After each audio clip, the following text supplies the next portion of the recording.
Yes, please, Bismillah. Dr. Sahib. Huzur, in Surah Yusuf, it's written, فَلَمَّا رَأَيْنَهُ أَكْبَرْنَهُ وَقَطَّعْنَا أَيْدِيَهُنَّ وَقُلْنَا حَاشَ لِلَّهِ مَا هَذَا بَشَرٌ. I looked into the translation of this particular verse, and it came out as they gnawed at their fingers. Pardon? They gnawed at their fingers, and somehow I think I would like to have an explanation from you of this particular translation. You know, this is one verse which has acquired a special importance in another way as well, because we come across another verse which uses the same word regarding the punishment of theft, stealing. So Jamaat Ahmadiyya has always been translating that verse rather broadly, but not by denying the meaning that qatana means, or the word qata means cutting of hands, severing your hands. But it has been emphasizing that the act of stealing has not been mentioned, but professional thieves are mentioned. So if professional thieves are not treated like this, then stealing cannot be stamped out from any country. That has been generally the line. But this verse suggests that the word qata in this particular bab, qata, yuqatir, also has another connotation, which may not mean at all gnawing our hands, because gnawing our hands appears to be a rather remote translation in the circumstances which have been described. Knives and things, all that, and the situation seems to be a very special situation where just the gnawing of hands at fingertips doesn't seem to be the picture. So, qatta, metaphorically, if it's translated, it would mean, and then it would be a pun on the word.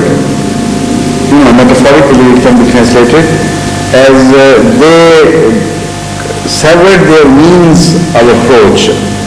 They admitted defeat entirely.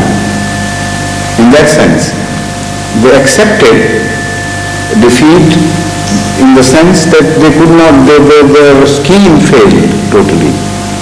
Qattana aydiyahunna, they're telling them now we can't do anything more. The maximum we could, we have done. And yet that man is not influenced in the least. This is why they said he is like an angel. Malakun Kareem is the expression of greatest compliment to the nobility of those of peace be upon him.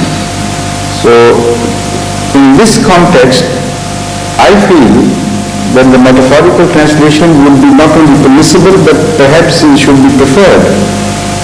That the qattana aydiyahunna, they admitted total defeat and frustration at their failure, and as if they themselves severed their hands, that is the means of achievement.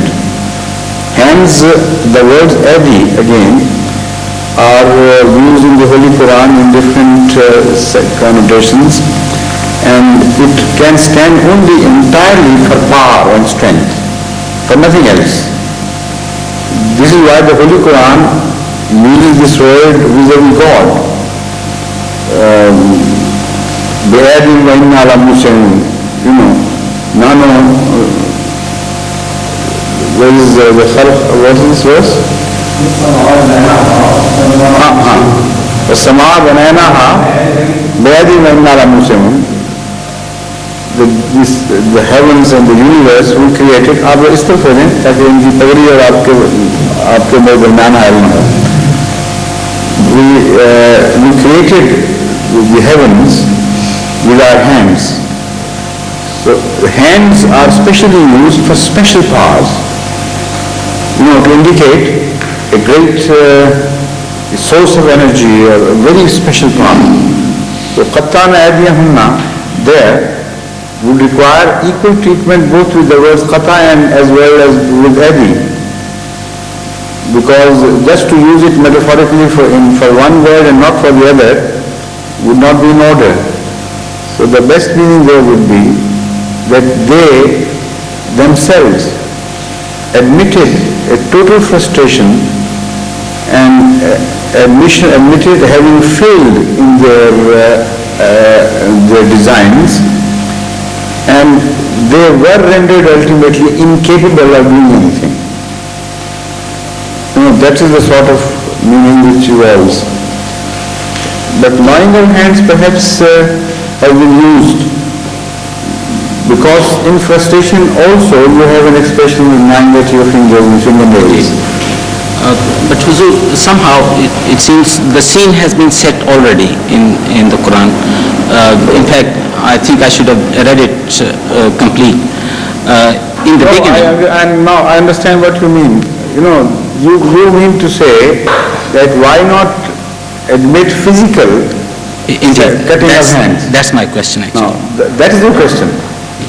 The question can be answered very simply because the word qata, if applied physically, should mean total severing of hands, not just slightly injuring it. I see, yes. That's one point. So that is improbable and impossible. Indeed. Number two, if that was done in panic, that was not done intentionally. In the other case, it would be jarh. Yes. Indeed.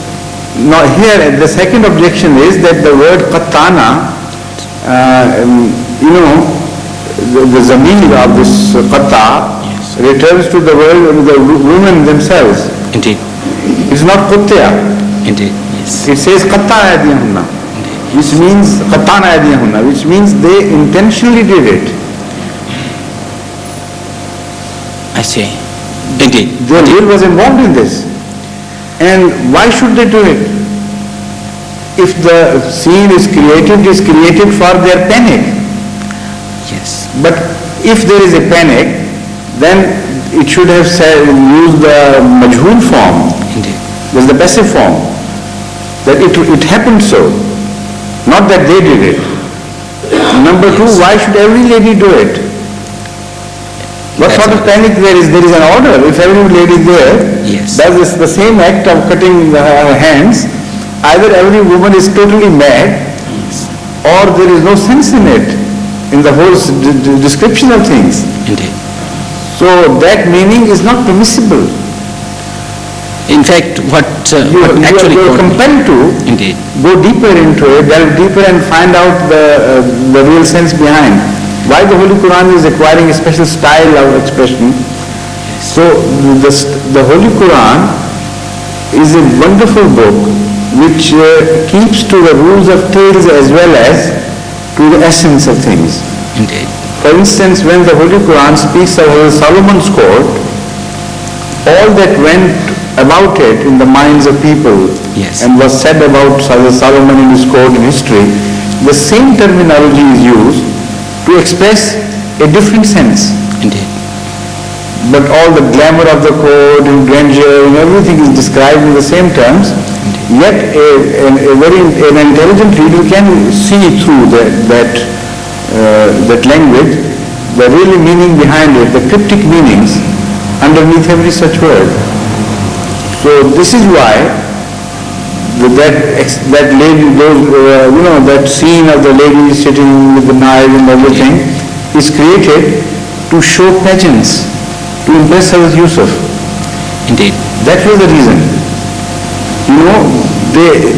They wanted to totally overwhelm Hazrat Yusuf by this grand display of pageantry. Indeed. The lady is sitting in tables and the most beautiful and influential ladies of the town. They came all well decorated to overwhelm him.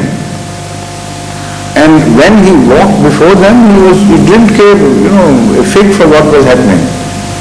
And he was so totally dissociated with this atmosphere that without, besakhta as we say it, spontaneously, the expression was, in huwa illa malakun kareem. Indeed. He's not an ordinary person, he is an angel. Now, that is the whole atmosphere. Why should they start cutting their hands after declaring him to be an angel.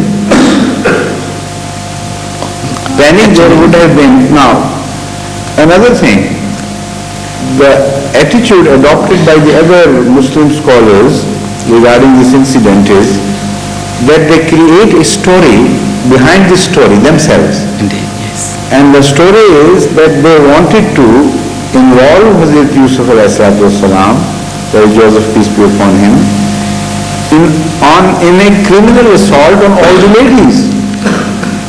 I see. And that is what created panic, and this is why the knives which were in their hands, went, all topsy-turvy and crazy, and They cut this is their why they got hands. injured in the end, in that commotion that evolved from it. Now this is so nonsensical an explanation that no sane man can accept it for a moment. Can you? The fact is, how Hazrat Yusuf ﷺ could be expected by any sane man of that age to attack a party of ladies, and for his personal voluptuous ends. Indeed. And that is no way of giving expression to one's sexual desire or things. That in a full formally carried out party where knives are being used and forks are being used while eating, suddenly the man should go completely out of his mind and start attacking the ladies for such purposes. That is the only explanation which I have read by way of the background scene. I see. Why the word katana adiyan is used. That again is rejectable on the face of it. Actually, what kept me asking this question over and over again was that there is a second reference to the same event later on. فَلَمَّا جَاءَهُ الرَّسُولُ قَالَ ارْجِعْ إِلَىٰ رَبِّكَ فَاسْأَلْهُ مَا بَالُ النِّسْوَةِ اللَّاتِي قَطَّعْنَ أَيْدِيَهُنَّ إِنَّ رَبِّي بِكَيْدِهِنَّ عَلِيمٌ. Now, here again, a reference is made to this particular event. Now, if there was no physical being of that particular event, then how come people would know about this particular thing? Now I understand your point. This becomes more difficult Indeed. to explain in view of the second reference. Indeed. That I agree. But if it becomes more difficult, more absurd explanation should not be forwarded. Indeed. I mean, that It should not be. First you must reject such explanations as absurd. Yes. And then try to find, some meaningful, A plausible explanation. plausible story, what might have happened. Indeed. So that would be anybody's guess. It would still be a guess, but not a guess which is nonsensical entirely. So what I have rejected is nonsensical anyway. The Holy Quran could not mean it. It's impossible to have happened in human affairs. So their plot must have been something else, some other plot, Indeed. which also involved either physical cutting of their hands, injuring their hands, or which involved, ultimately, as Yusuf might have referred to this, that they themselves know that they had failed. Yes. Those ladies Indeed. which had plotted against me, and they themselves know that they failed to influence me. Yes. Now the plot might have been that these ladies would gather together, and some of them, or a few of them, may report a completely fabricated story to the authorities. That we were getting together and Yusuf went away with some ladies someplace, and we had to chance to see that event and so on. Such a plot might have been procured, might have been affected or made by them. But this is, as I said, anybody's guess. Indeed. What the Holy Quran does not mention, we don't know. We can only project plausible stories, possibilities behind the scene. Indeed. But those possibilities which I have mentioned are not acceptable to me as I am. And I think not many with some common sense should reject those projected stories. Yes. Now, as far as this difficulty is concerned, in view of this, I think I'll have to reconsider the whole situation. Indeed. The word qatana here Indeed. would have to be explained in a way as to satisfy our mind fully. Otherwise, just in that verse, if you say qatana means an acceptance of frustration or admission of total defeat or being incapable of producing anything, here it would be difficult to translate it like that. Indeed. You're right there. Because here Yusuf is referring to them. Indeed. So one has to ponder over it again. At least I think I'm not ready to answer this part of the question as yet. Inshallah, thank you for pointing out, and I'll ponder and pray, Allah may show me light. Inshallah. Thank you. Islam.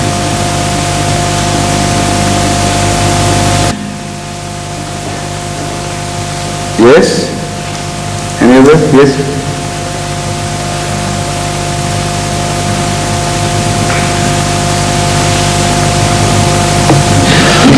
Assalamu alaikum. I went to talk with a Jewish person and we sit down. He said in religion, every religion has different sects. They are fighting with each other. And in all religion, they are creating hatred with other religion. So why this is going on this world? And we should cooperate. What was the answer? I told to him that we believe in Brahman Messiah. He came at this time when he is creating peace and harmony with every religion, and Islam is being interpreted on right basis, and no grudge or no kind of any enmity with any person.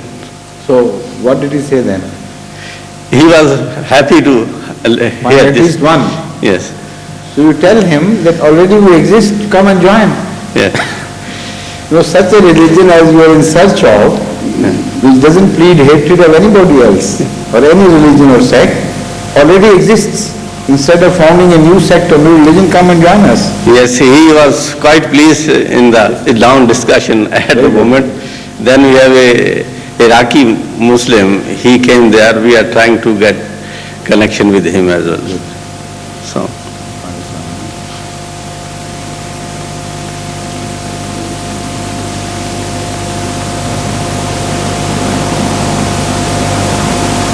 Chini Sahib, do you have to say anything?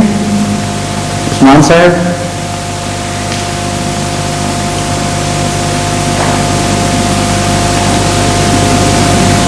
I'm thinking, sometime I should ask some questions in connection with commentary of Holy Quran, so Yes, that I can get some idea. Yes, please.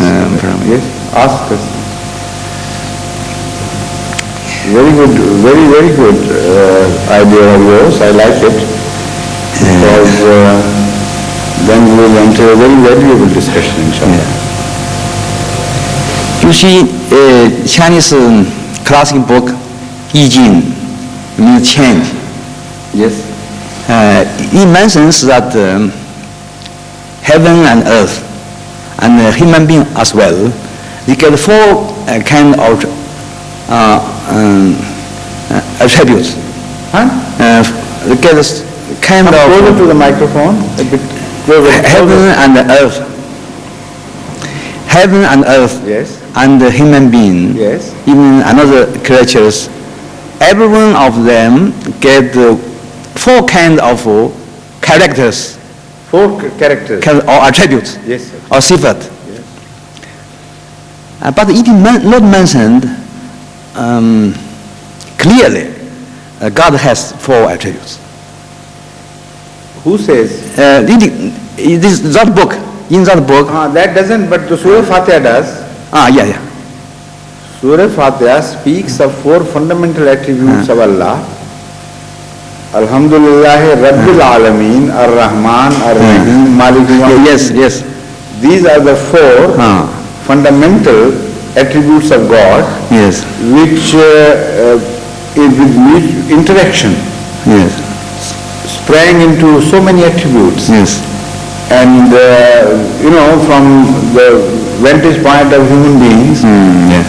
if you look at these attributes, they would begin to appear as containing many others. Yes. And when they interplay with each other, Yeah. then they really multiply. So this is why, and if you listen to the commentary of Surah Fatiha, which I Yes. delivered here during the last Ramadans, then you understand Yes. why this style is used Yes. and why this is related to even ghazab.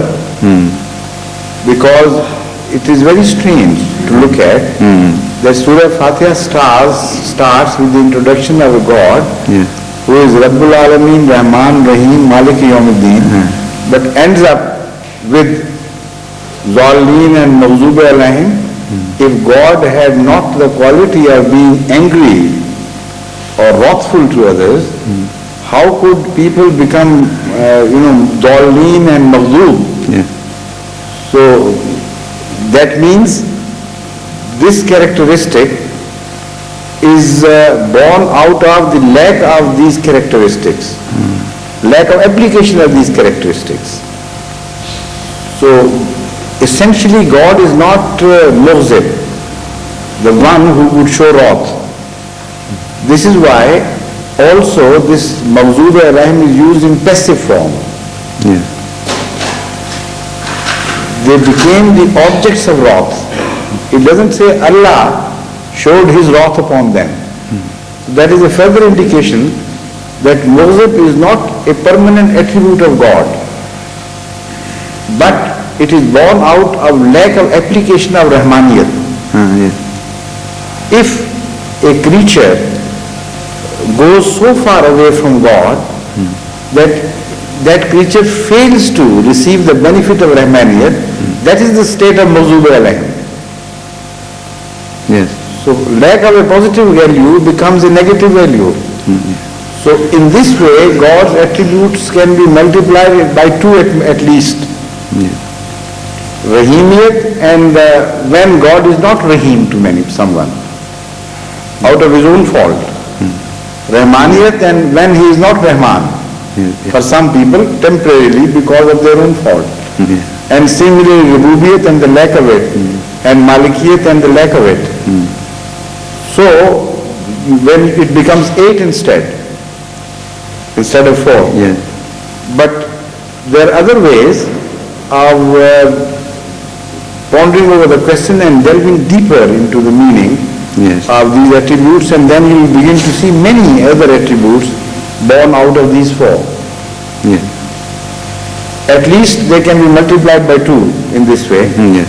And as far as the angels are concerned, the Holy Quran tells us that their attributes end up with 8. Yes. But there could be other angels with many more attributes to be created by Allah. But as far as we are concerned, they are angels with 4 wings, Yes. and more than 4 wings are not mentioned. But in the Qiyamah, in the end, Yes. God's arsh is shown to be carried by 8 angels. Yes. Instead of 4, they become 8 fundamental angels. Yes. Because that day would also carry the dispensation of justice, Yes. where God will have to show his anger and annoyance at others. So these 4 extra angels are mentioned there because there the dispensation of justice would also come into being in the negative terms as well. Yes. So these things are very interesting studies. Yes. Beautiful mental exercise, and like sightseeing. Yes. Once you enter the subject, one leads you to the other and so on and so forth. Yes. But basically, all religions have touched upon the truth. Yes. You see, this is why Confucianism Yes. is become so precious to me. Yes. Particularly in Confucianism, I have found Yes. many similarities. Yes. Yes. So the Resemblance. fundamental truths are mentioned in the Holy Quran. Yes. And the philosophy, as mentioned in the Holy Quran, of creation and the properties and this and that. Yes. And this is exactly what is claimed by God. Yes. Fiha kutubun qayyimah. Yes. Yes. All the books with truths worth retaining Yes. have been contained in the Holy Quran. Yes. So if there is a similarity between Chinese religious philosophies Yes. and the Holy Quran, Yes. it shouldn't be surprising at all. Yes, yes. This is exactly What I want to say is this, that not only we should point out resemblance as resemblance between Islam and Confucianism, Yes. but we should try to get out what is the weakness, weak point, negligency in Confucianism. Masalan, this Yi Jing, it mentioned every creation has 4 attributes. But it not clearly mentions the attributes of God. It mentions the name of God. Also mentioned God come from East. After that, all the creatures come from East. This is... It should, I understand this point, but the Holy Quran doesn't claim that these older teachings have been kept intact. On the contrary, the Holy Quran tells us Yes. that they become corrupted by the passage of yeah, time. yeah. So you have to expect these signs of corruptions there. You can't expect them to be intact, as if they have been preserved for you Yes. from eternity Yes. and nothing has changed about them. This is wrong picture. Yes, sir. The Holy Quran tells us that many things about them have been changed, have been corrupted. Yes. Yet, if you study them Yes. more closely and intently, you will always find the fundamental features Yes. of accord with the basic teachings of the Holy Quran. Yes. So that is what we should look for. Yes. And also, as we have said, criticize the superfluous additions by man Yeah, yeah. and tell them that Yeah, Islam is... as long as Yes. you agree with Islam, this makes sense. Yes. The moment you have a divergence and go away from Islamic values, then you start speaking Yes. nonsense instead of sense. Yes. Yes. Yes. Yes. Sir. So it's your job, your task to do it. Yes. Sometimes I'll ask some questions. Through that light, I can do better. Yes, you better take notes Yes. on the points which you want to clarify. Yes. Yes. And you may bring them here and we can have a very good discussion here. Yes. Yes. Why not tomorrow, Yes. Yes. if possible? Yes. Yes. Yes. That would be very interesting. Yes.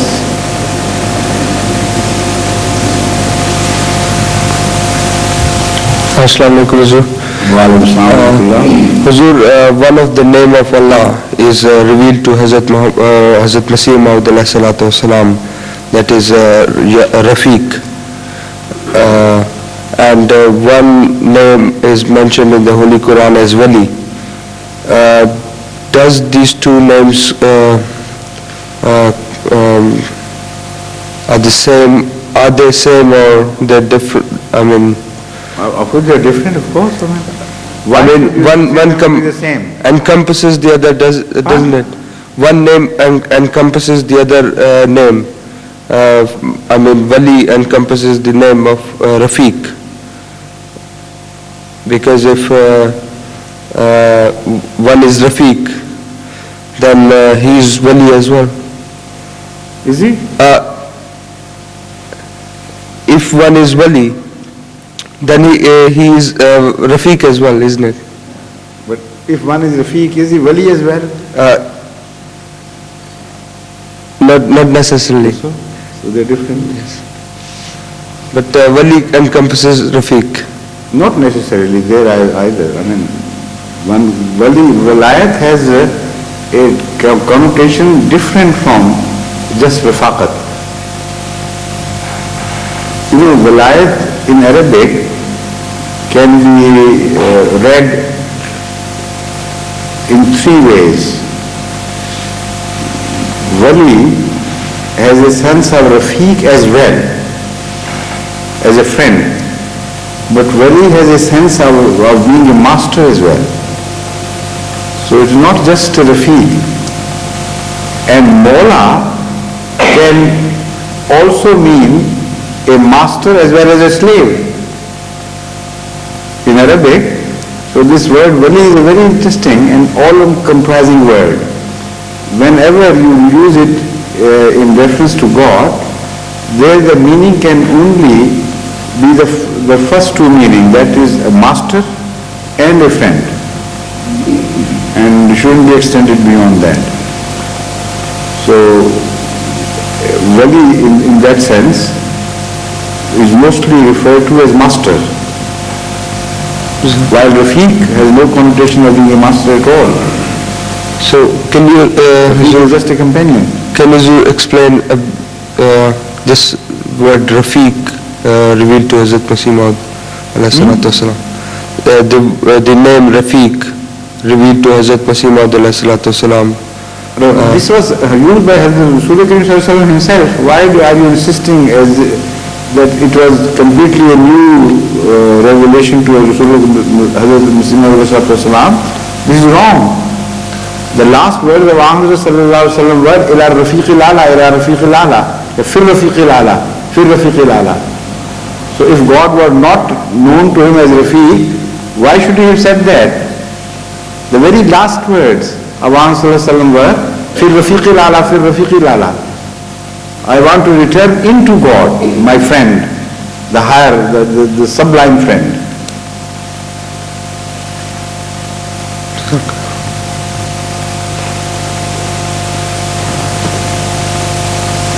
Yes, please. Assalamu alaikum. So you have got the chance ultimately. Jazakallah. Could Hazur most kindly describe for us the definition of hiba and also kindly explain its significance according to the teachings of Islam? Now what bothers you? You tell me that first. Why you thought of this hiba? You must have, some aspect of hiba must have, educated your mind in a Hiba is, way. to me, hiba is a sort of gift. It is a gift, not a sort of gift, it is a gift. Yes. So, But hiba... so what do you want to understand about gift? Gift is an ordinary term, But it's well got understood by everyone. what I understand with discussions with my friends, hiba has got a big, a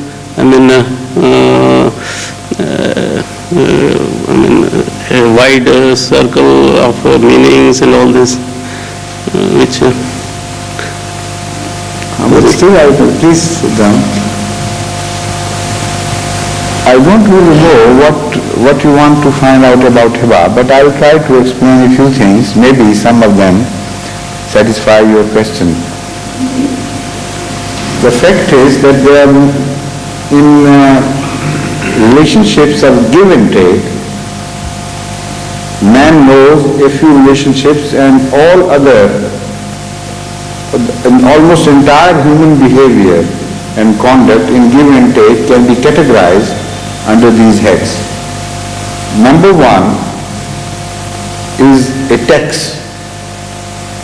In tax, on one side there is coercion, and on the other there is a feeling of weakness and helplessness.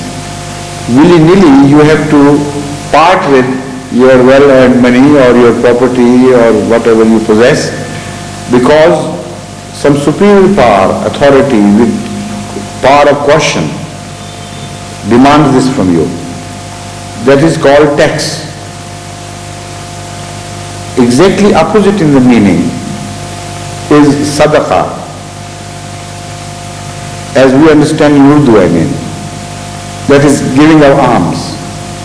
There is completely no power of coercion or extortion applied But there is, of course, an inner feeling of compulsion within you, which makes it impossible for you not to part with your money. That is sadaqah. Now sadaqah, the inner force which compels you to part with your money, could arise out of pity or out of fear for yourself.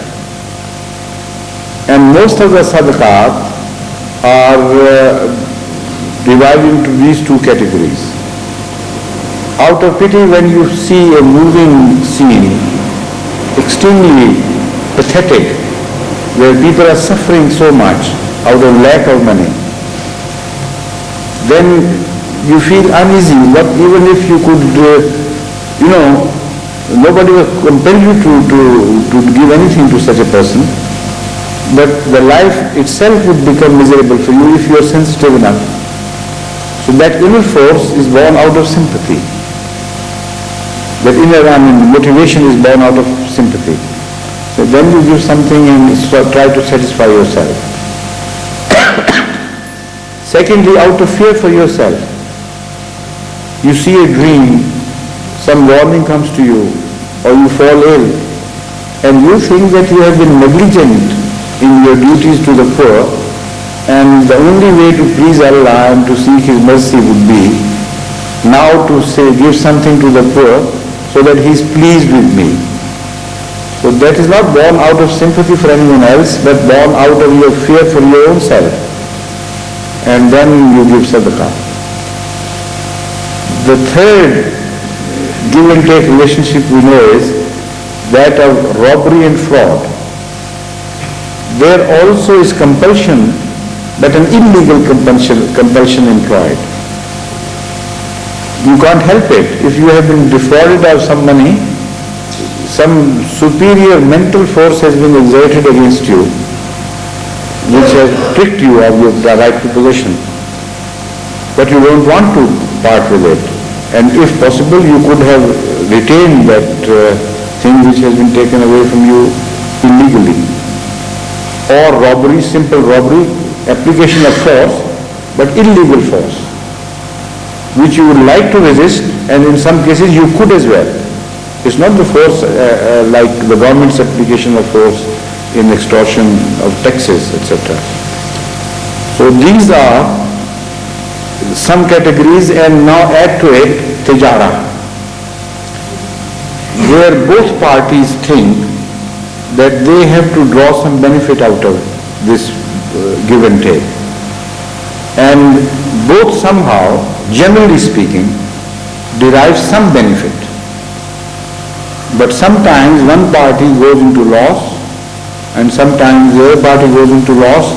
There are possibilities of losses and profits, and there are possibilities of profits on both sides. Most often than not, in ordinary trade, we find profits on both sides. These profits have been analyzed by Marx in detail in his book Das Kapital, but he has omitted certain factors either intentionally or through ignorance, and has not created the whole picture. He gives the impression that the gains are just usurpation of somebody else's labors, and the losses are that labor lost, that sort of thing.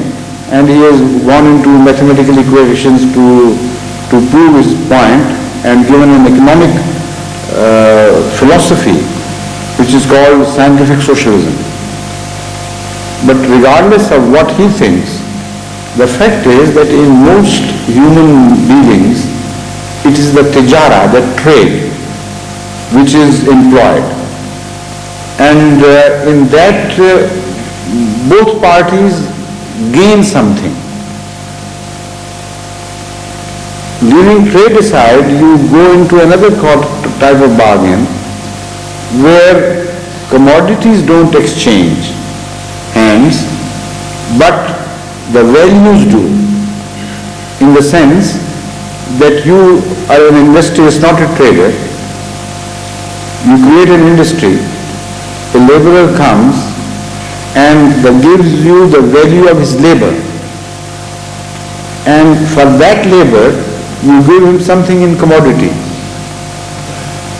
So that is the trickiest part, the most difficult part to handle and balance things. What should be the value of that labor, and why should that be? That is the most tricky part involved in this. But anyway, through the marketing principles, automatically some values come to be established. Sometimes these values are not free values. So there elements of robbery and stealing also join hands with the simple exchange of values, and the matter becomes complicated. A rich man, for instance, has the government on his side, and bribing the officers, he can acquire a sort of power where that power is used to help him extort cheap labor from people, not for the genuine taxes. So the misapplication of government's power makes the things complicated, and sometimes in a society this system becomes the order of the day. That was the time when, unfortunately for the rest of the world, Marx was born. And he inherited that system, and to him everything was, with reference to such a system, anything else was perhaps not possible for him. So he saw the world in this distorted shape, that where the power of church, the power of state all went into league with these criminals who bought people's values, not with the exchange of commodities, but just the values, for commodities which were much smaller than the real values. So that is another sort of bargain where commodities don't change hands, the values do. Now comes Hiba. In Hiba too, on the one side there is value and on the other a commodity. But there is no coercion and no outside compulsion, and no creative work involved either. No labor is involved, yet the values change hand. In one way it is commodity, solid material commodity, in the other way it is an unseen value which can only be felt by superior powers of mind and heart, but cannot be described. Hiba means you part with something material and exchange it with love, with gratitude, with nearness in mind and heart of someone whom you hold dear. Now this is the most ethereal part of transactions, Hiba, and stand highest in the tree of transactions. I started with the more material ones, at the lowest rung of human dealings, and gradually rose and brought you to this level. Hiba is the only value, only contact which can be had between man and God. So man was prepared gradually through a long history of teaching him and educating him and refining his values to a state where he was ready to give Hiba to God. That is, to part with his material earnings for some ethereal values which are not palpable, which cannot be touched, which cannot be defined in color, in smell or anything. Only you know that you have become happy. You know that someone else is looking at you with greater love now, and he is accepted. In other transactions which I mentioned, if you part with your something and it is returned to you, it makes you unhappy. It makes you happy because you have received one value and that thing is returned to you. But in Hiba, it is the other way around. If it is returned, then you are hurt. Apparently, the matter with which you wanted to part has been returned to you. Hiba is not accepted. But instead of being happy, receiving something tangible, palpable, you can touch and use and consume, you become so deeply, mortified and sad about it. Why? Because you know the value you wanted in return for this to you was more valuable. That is love of the other party concerned. When he returns this, then no deal has been finalized. That is to say, because the deal is cancelled, this is why you are so sad. And in this deal, one thing is real and the other thing is real only to one person. As far as the rest of the society is concerned, it is nothing. I give something to you, present, that is present and hiba, the one and the same thing. Now, what have I gained? I have lost. But if I had retained that thing, I couldn't be as happy as when I have parted with it. So obviously, still I am acting selfishly. But in a more refined sense of selfishness, not an ordinary beastly sense of selfishness. Because I have been refined, my values have been promoted into more ethereal world, so my transactions also acquire an ethereal sense.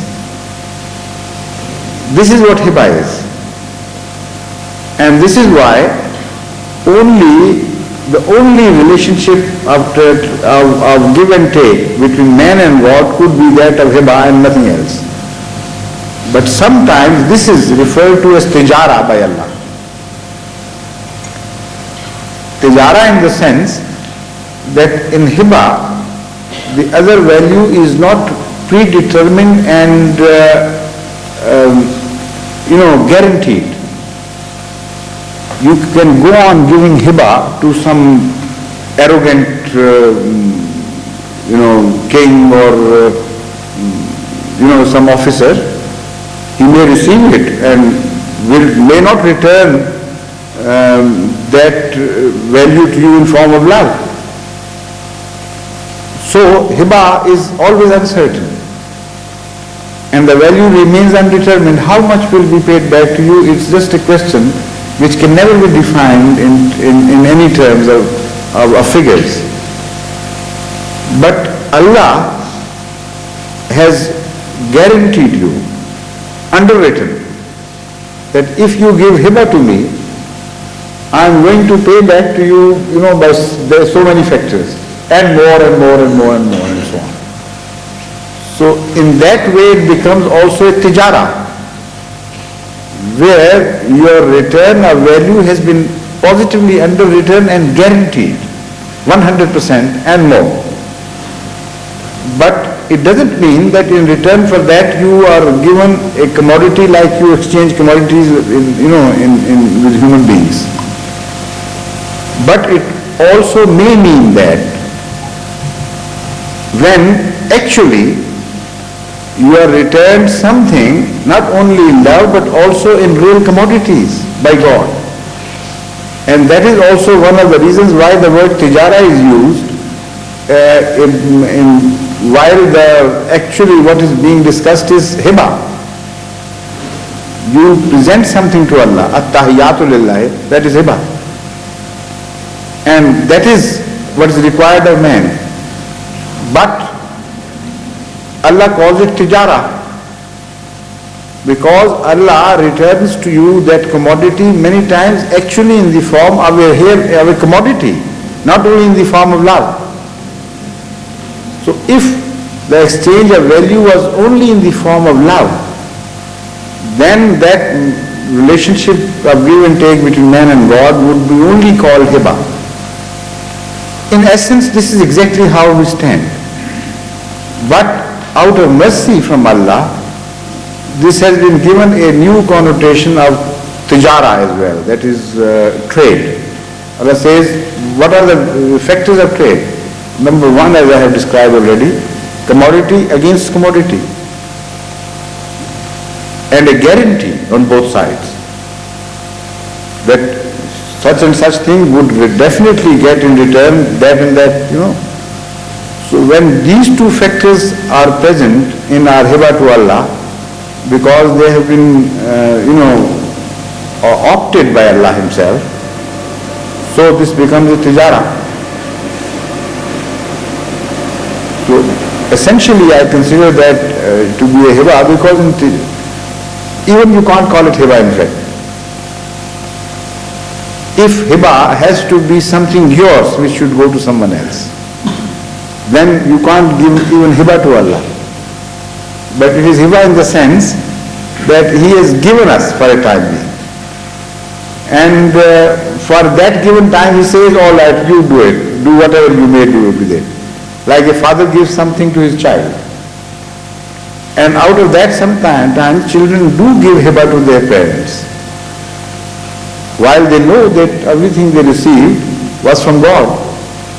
This is why Hazrat Masih Maud has said it, सब कुछ तेरी अता है, घर से तो कुछ न लाए. Whatever we have offered you was given to us by you. We have not brought anything from our own home, because the home which we possess is your ata again, it's the gift from you. So hiba can in a way be of something which belongs to the person to whom you are presenting that hiba, in this way. This is how this word is applicable in relation to give and take between man and God. Otherwise, you can't part anything with anything of your own in favor of God. Have I covered accidentally what you wanted to know? Huzur has covered more than my expectations. I had to cover more ground because I didn't know what your question was. I wanted to widen this, answer, Yes. so that at least a part of it would be the question that you wanted to ask. You did not define it anyway. So Huzur has been so kind No, but to have you give got another question as well? Have you got another question, or shall we call? tomorrow, We I can talk ask. tonight. I can ask tomorrow, if Huzur. If Usman Chini Sahib's list of questions is exhausted in time, then I will give you time, Jazakallah. not otherwise. Jazakallah. Because he is going to bring us some very interesting questions regarding Confucianism and Islam. Yes.